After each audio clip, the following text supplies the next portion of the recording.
Throughout its development, the A380 had been a much anticipated but highly confidential project. Now the time has arrived to go public, and as usual, it's a massive undertaking.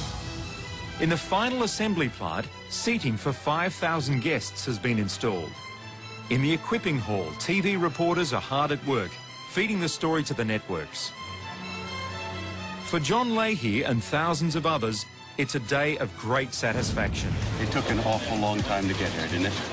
But now we're here. It's pretty exciting. The heads of government and state arrive and take their places for a spectacle featuring dry ice, flying machines, and computer graphics. Despite some very high-profile speakers, there is only one star of this show.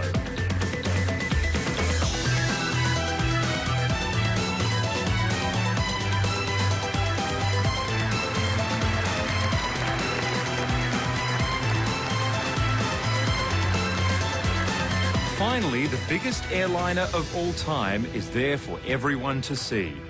Today is the culmination of more than 15 years of effort by thousands of people from all over the world.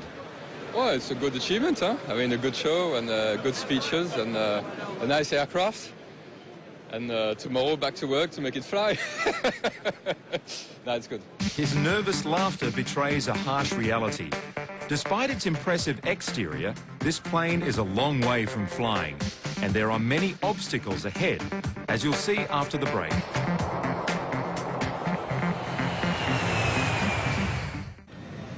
By March the 14th, 2005, the A380 is parked outside the assembly factory in Toulouse, France. Technically, the customers for this first plane are the test pilots who'll fly it. But there is still much to be done before they'll accept the plane. Head of the program, Charles Champion, comes to take another look and identifies a key requirement of the French pilots. That's the most important part. The coffee machine for the flight test crew. If this doesn't work, they will never take the aircraft.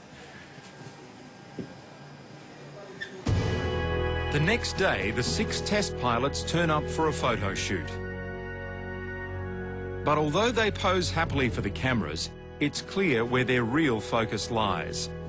For within minutes of the last shot being taken, they're in the plane checking out the new machine. For flight test director Fernando Alonso, it's important to feel comfortable at his post. This is the place where I will be sitting for the first flight, and it'll be almost my home for the next months ahead. Yeah. This screen, for example, it's what we call the flight display. So it shows us the aircraft pitch attitude and bank angle. It shows us the speed, the angle of attack, the altitude, the heading. So just by having a glance at that screen, we have a very good overall picture of the airplane.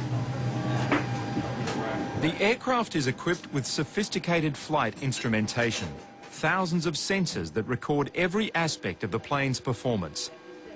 Gathering this precious data is vital to the test flight program. If on the day of the first flight, the flight instrumentation does not work, we will not fly. Each airline will decide how many passenger seats it wants in its own A380s. But 550 is a likely average. So for the upcoming test, each of these water tanks represents the weight of one person. But again, there's a delay, albeit a minor one. The cabin lights aren't working.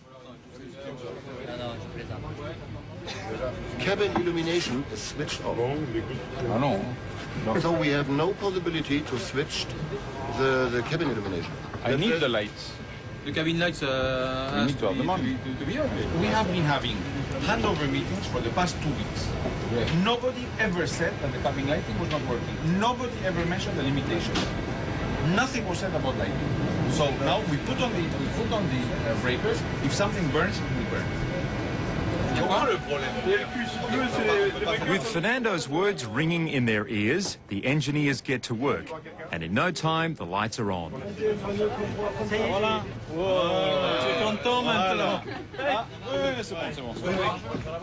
Immediately the mood changes. and the plane can be officially handed over. J'ai la clé de l'avion. I have the key to the plane, he says. For Gérard Devois, it's like taking delivery of a new car. L'avion contre la voiture. T'as compris? In their time, these guys have test flown everything from airliners to jet fighters. But this is their biggest challenge. On previous projects, they've performed takeoffs on runways flooded with tons of water.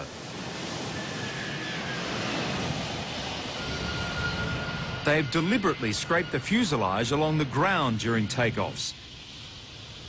And they've flown to Siberia to test planes at 50 degrees below zero.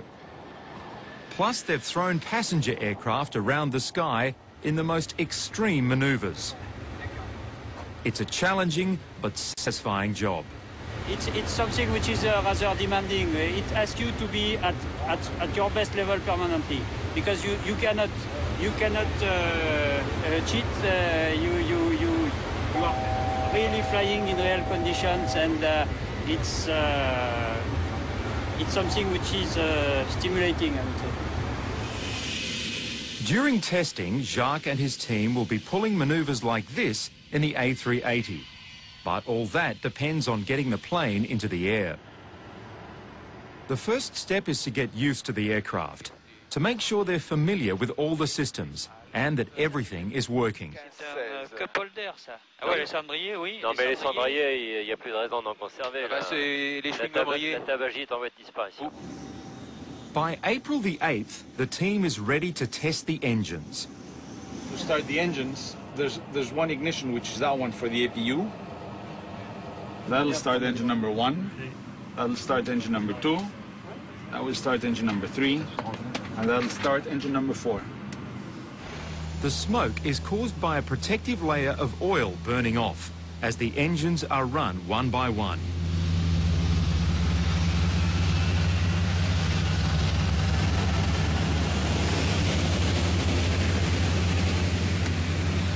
Testing and monitoring the engines takes 2 long days.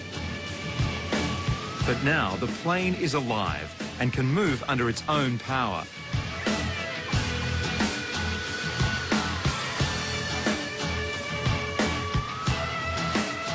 The next 10 days are spent on further detailed checks on the ground as the A380 becomes a familiar sight at Toulouse International Airport.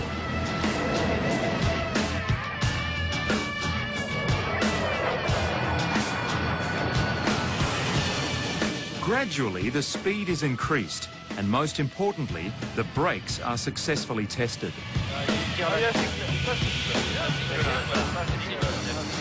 Confidence in the aircraft is growing every day.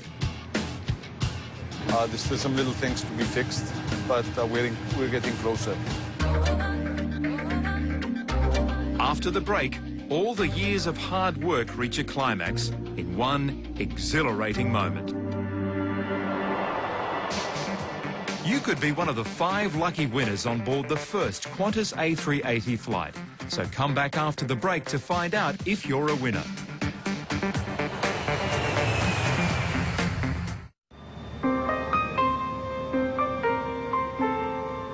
The day of the first flight of the A380